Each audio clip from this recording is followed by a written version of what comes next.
할렐루야. 오늘도 이 자리에 오신 여러분들을 주님의 이름으로 축복합니다. 오늘 고난주간 목요일 이 아침을 주님의 말씀과 함께 그 은혜 가운데로 나아가시기를 다시 한번 권면드립니다. 우리 함께 사도신경으로 신앙을 고백하겠습니다. 나는 전능하신 아버지 하나님 천지의 창조주를 믿습니다. 나는 그 유일하신 아들 우리 주 예수 그리스도를 믿습니다. 그는 성령으로 잉태되어 동정녀 마리아에게서 나시고 본디오 빌라도에게 고난을 받아 십자가에 못 박혀 죽으시고 장사된 지 사흘 만에 죽은 자 가운데서 다시 살아나셨으며 하늘에 오르시어 전능하신 아버지 하나님 우편에 앉아 계시다가 거기로부터 살아있는 자와 죽은 자를 심판하러 오십니다. 나는 성령을 믿으며 거룩한 공교회와 성도의 교제와 죄를 용서받는 것과 몸의 부활과 영생을 믿습니다. 아멘. 오늘 우리에게 주신 하나님의 말씀은 요한복음 18장 39절부터 19장 16절까지의 말씀입니다. 우리 한마음으로 말씀을 읽겠습니다. 6월절이면 내가 너희에게 한 사람을 놓아주는 전례가 있으니 그러면 너희는 내가 유대인의 왕을 너희에게 놓아주기를 원하느냐 하니 그들이 또 소리질러 이르되 이 사람이 아니라 바라바라 하니 바라바는 강도였더라. 이에 빌라도가 예수를 데려다가 채찍질하더라. 군인들이 가시나무로 관을 엮어 그의 머리에 씌우고 자색옷을 입히고 앞에 가서 이르되 유대인의 왕이여 평안할지어다 하며 손으로 때리더라. 빌라도가 다시 밖에 나가 말하되 보라 이사람을 데리고 너희에게 나오나니 이는 내가 그에게서 아무 죄도 찾지 못한 것을 너희로 알게 하려 함이로다 하더라. 이에 예수께서 가시관을 쓰고 자색옷을 입고 나오시니 빌라도가 그들에게 말하되 보라 이 사람이로다 하매 대제사장들과 아랫사람들이 예수를 보고 소리질러 이르되 십자가에 못 박으소서 십자가에 못 박으소서 하는지라. 빌라도가 이르되 너희가 친히 데려다가 십자가에 못 박으라. 나는 그에게서 죄를 찾지 못하였노라.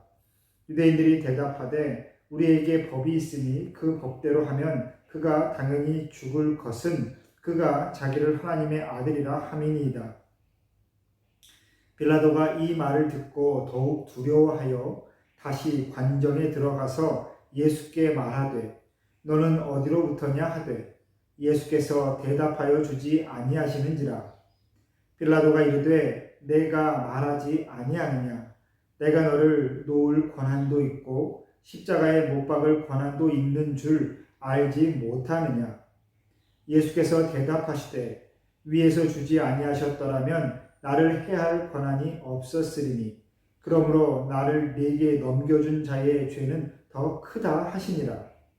이러함으로 빌라도가 예수를 놓으려고 힘썼으나 유대인들이 소리질러 이르되 이 사람을 놓으면 가이사의 충신이 아니니이다. 무릇 자기를 왕이라 하는 자는 가이사를 반역하는 것이니이다. 빌라도가 이 말을 듣고 예수를 끌고 나가서 돌을 깐 뜰 히브리 말로 가바다에 있는 재판석에 앉아 있더라. 이날은 6월절의 준비일이요 때는 제6시라. 빌라도가 유대인들에게 이르되 보라 너희 왕이로다. 그들이 소리 지르되 없이 하소서 없이 하소서 그를 십자가에 못 박게 하소서. 빌라도가 이르되 내가 너희 왕을 십자가에 못 박으랴. 대제사장들이 대답하되 가이사 외에는 우리에게 왕이 없나이다 하니 이에 예수를 십자가에 못 박도록 그들에게 넘겨주니라. 아멘. 할렐루야. 오늘도 하나님의 은혜가 저와 여러분의 이 말씀의 자리, 기도의 자리에 풍성히 임하기를 소망합니다. 오늘 고난주간 목요일입니다. 예수님께서 이 땅에 살아 계실 때 마지막 보내신 그 목요일에는 제자들과 함께 마지막 식사를 하셨습니다. 오늘날에도 우리가 성찬식, 성만찬이라고 부르는 바로 그 마지막 저녁 식사가 예수님의 마지막 목요일에 일어난 일입니다. 이때 예수님께서는 제자들과 함께 유월절에 식사를 하시려고 장소를 찾으셨지요. 그때에 부유한 한 사람이 자신의 집에 다락방을 내어놓습니다. 우리가 신앙생활 하면서 때로 나의 부유함과 풍성함이 혹시 교회에 덕이 되지 않을까라고 걱정하기도 합니다. 그래서 교회 오면 왠지 어렵고 고난당하고 좀 가난한 것이 선한 덕인 것처럼 착각할 때가 있다는 것이죠. 물론 다른 사람들과의 그러한 형평성 가운데에 본인 스스로 겸손한 것은 분명히 미덕이지만 교회에서의 부유함과 풍성함이 나쁘고 부정적인 것은 아니다라는 것, 우리는 늘 생각해 봐야 되겠습니다. 부자가 존경받는 것은 단순히 돈을 많이 벌어서가 아니지요. 물론 우리가 어렸을 때나 사회 경험 없을 때는 그저 성공한 사람이 최고의 능력이 있는 것처럼 착각할 때가 있습니다. 하지만 꼭 교회가 아니더라도 사회에서 성공한 사람이 존경을 받을 수 있는 것은, 또한 부자가 존경을 받을 수 있는 일은 바로 자신의 능력과 자신의 돈을 어떻게 사용하느냐입니다. 단순히 자신의 만족을 위해서 자신의 그 감정에 따라 자신의 능력과 돈을 쓰는 것은 아무런 그러한 덕이 되지 않죠. 정말 다른 사람과 아무 상관없는 본인만의 유희일 뿐입니다. 하지만 사회에서 꼭 필요한 곳에, 또한 교회에서 꼭 필요한 곳에 내가 할 수 있는 일, 나만이 할 수 있는 부분이 바로 그런 부분이다, 그런 점이다라는 것을 바로 알고 그곳에 자신의 능력과 돈을 사용한다라고 했을 때 우리는 그 성공한 사람과 그 부자를 존경하는 겁니다. 예수님의 마지막 저녁 식사도 그렇게 자신이 가진 것을 예수님 앞에 그렇게 내어놓은 한 사람에 의하여 그 성만찬의 자리가 베풀어졌습니다. 예수님께서 제자들과 함께 하신 그 성만찬, 떡과 포도주를 나눠 먹는 그 의미는 우리가 이미 알고 있기도 하고 이번 부활주일에 함께 성찬식을 통해서도 새롭게 나눌 것입니다. 그 성만찬, 성찬의 의미, 예수님께서 제자들에게 떡과 포도주를 나눠주신 그 의미는 예수님께서 자신의 생명을 주기까지 제자들을, 사람들을, 이 땅의 인간들을 사랑하셨다라는 것이죠. 몸이 찢겨지고 피를 흘리면서까지 다른 사람의, 다른 인간의, 우리 인간의 그 생명을 살리고자 그렇게 희생당하신 그 일을 기념하기 위하여 우리는 성찬을 그렇게 함께 믿음으로 참여합니다. 예수님께서도 제자들에게 그 의미를 설명해 주시죠. 나의 찢겨지는 몸, 내가 흘리는 피, 이 빵을 떼어 먹으며 서로 찢어 먹으며 포도주를 함께 마시며 그렇게 나의 몸과 나의 피를, 내가 흘리는 피를 기억하라. 그리고 이것을 인하여 너희가 새로운 생명을 얻고 살아가는 것을 그렇게 새겨라, 기억해라 라고 말씀하십니다.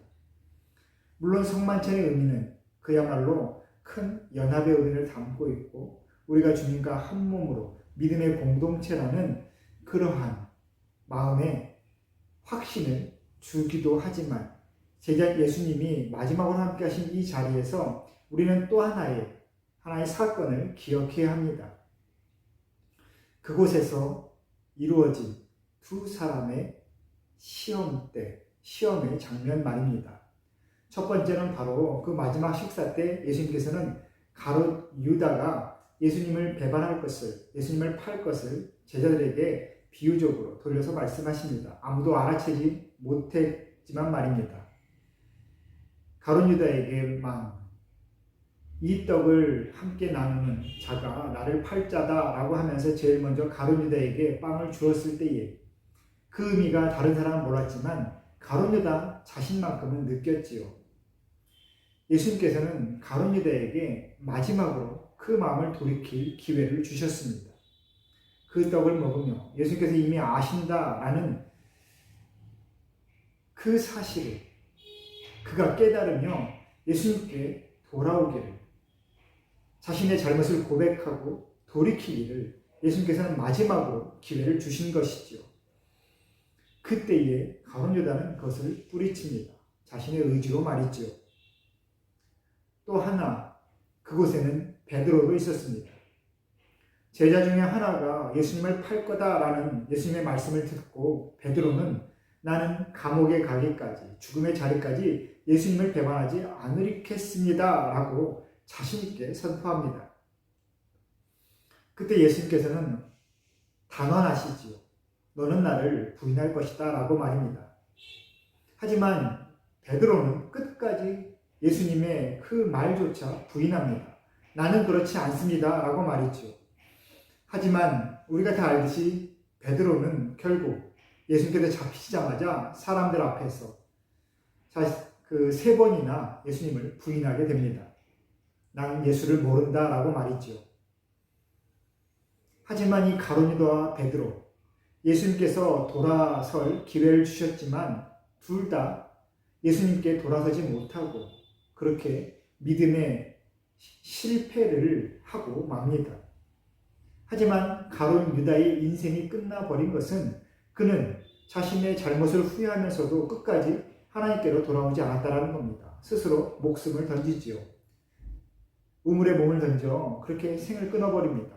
하나님께로 돌아오지 않고 말이지요. 하지만 베드로는 어떻습니까? 부활하신 예수님을 만나서 자신이 눈물을 흘리며 다시 한번 회개합니다. 돌아서는 것이지요. 그때 예수님께서는 나의 양을 먹여라 라고 하면서 토닥토닥 다독이시며 다시 한번 그에게 용기와 소망을 주십니다. 우리는 살아가면서 언제든지 주님께 돌아설 기회가 있습니다. 하나님을 만날 그 기회가 있다라는 겁니다. 하지만 그 즈음에 우리는 내 판단으로, 내 경험으로, 내 욕심으로 그 믿음의 한 걸음을 나아가지 못하고 하나님께로부터 멀어지는 그 실수를 하고 맙니다. 괜찮을 거야. 이 정도는 어쩔 수 없는 거야. 다 그런 거지 뭐. 나는 원래 이 정도밖에 안 되는 사람이야. 라고 정말 단순하게 말입니다. 하지만 언제든지 하나님께서 나에게 다시 돌아오라는 그 사인을 주실 때, 내 마음에 찔림이 있을 때 다시 한번 주님 앞에 엎드릴 수 있는 것도 용기입니다.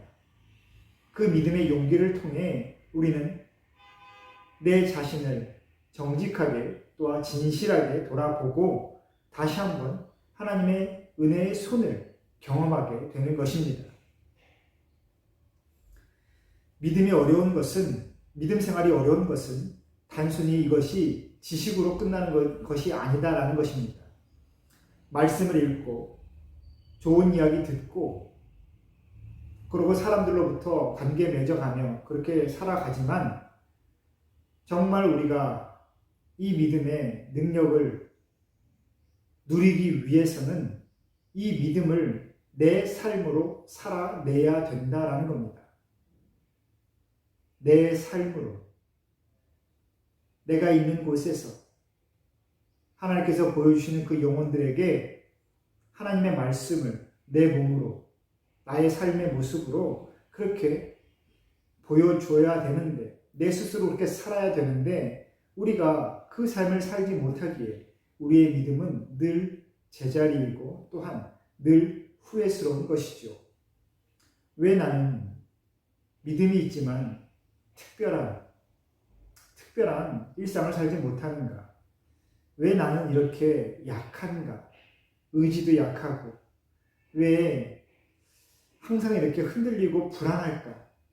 믿음이 있다면 담대하다고, 삶의 요동함이 있어도 믿음으로 이긴다라고 하는데, 승리한다라고 하는데 나는 교회를 다녀도 왜 늘상 이렇게 고민하고 불안하고 허무하고 변화가 없는 걸까? 왜 그러겠습니까? 말씀대로 살려는 노력을 전혀 하지 않아서입니다. 말씀이 삶으로 나타나지 않기 때문에 내가 살아보리라 결단하고 그 용기 있게 그 한 걸음을 내딛지 못하기에 우리는 늘 멈춰 있는 것과 같은 것이죠. 오늘 우리가 함께 읽은 이 요한복음 18장 39절에서 19장 16절의 본문은 바로 그 말씀을 삶으로 살아내지 못한 사람들이 예수님을 부정하고 공격하고 있는 그 장면입니다. 그 상황이죠. 예수님을 십자가로 내몬 것은 로마 정부가 아니었습니다. 빌라도 총독이 아니었다라는 겁니다. 이방인, 하나님을 부정하는, 예수님을 모르는 사람이 아니라 바로 그 당시에 하나님을 믿는다라고 하는 유대인들이었습니다. 같은 민족이었다라는 겁니다. 그들이 왜 예수님을 십자가에 내몰았을까요? 바로 하나님의 말씀을 삶으로 살아내지 못하는 자신들의 그 연약함과 모자람을 바로잡을 생각, 정말 한번 살아보려고 그렇게 결단하지는 않고 그 말씀을 삶으로 살아내는 예수님을 그들은 부정하고 비교당하기 싫어서 예수님을 죽이려고 하는 것입니다. 말씀을 삶으로 살아내지 못하는 그 믿음은 다른 사람을 공격하고 또 부정하는 것으로 부정적이게 그렇게 나타납니다. 여러분, 교회를 다니면서 다른 사람을 공격하는 사람, 뒤에서 다른 사람을 비난하고 조롱하는 사람들을 보십시오. 본인이 그렇게 말씀을 삶으로 살아내지 못하기 때문에 저렇게 하면 안 된다. 더 이상 왜 저렇게 본인은 돌아보지 않고 교회에 봉사를 하는가? 삶은 다 뒤로 하고 왜 저렇게 헛된 열심을 내는가? 그렇게 혹시 말하는 분들 혹시 보신 적 있으십니까?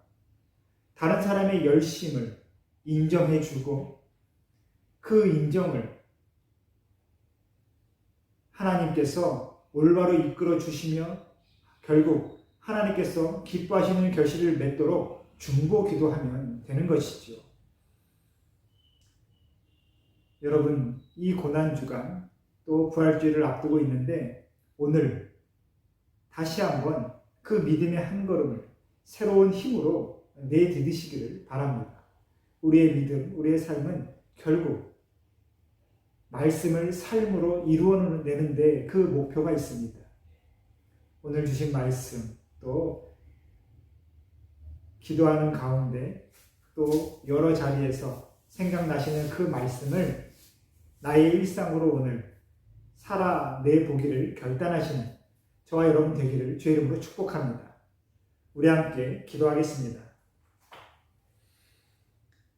우리의 생명의 주인 되신 하나님 아버지, 고난주간 목요일을 맞이하였습니다. 예수님께서 이 땅에서의 마지막 목요일에 제자들과 함께 식사하시며 십자가의 의미를 되새겨 주셨던 것처럼 우리 또한 우리를 위하여 생명을 다해 사랑을 주신 그 예수님의 그 은혜를 다시 한번 깊이 묵상하는 오늘 하루가 되게 하여 주옵소서. 그리고 그 식사의 자리에서 가룟 유다와 베드로에게 다시 한번 돌아설 기회를 주시며 끝까지 포기하지 않으셨던 예수님의 손을 기억하면서 우리도 때로는 삶 속에서 믿음의 어려움을 당하고 또한 삶의 여러 상황 가운데 용기가 꺾여질 때가 있지만 끝까지 포기하지 아니하시는 주님의 손을 붙잡을 수 있도록 우리에게 믿음을 더하여 주옵소서. 그리고 오늘 하루 말씀을 삶으로 살아낼 수 있는 우리 모두가 되길 원하오니 주님 함께하여 주옵소서. 예수님의 이름으로 기도합니다. 아멘.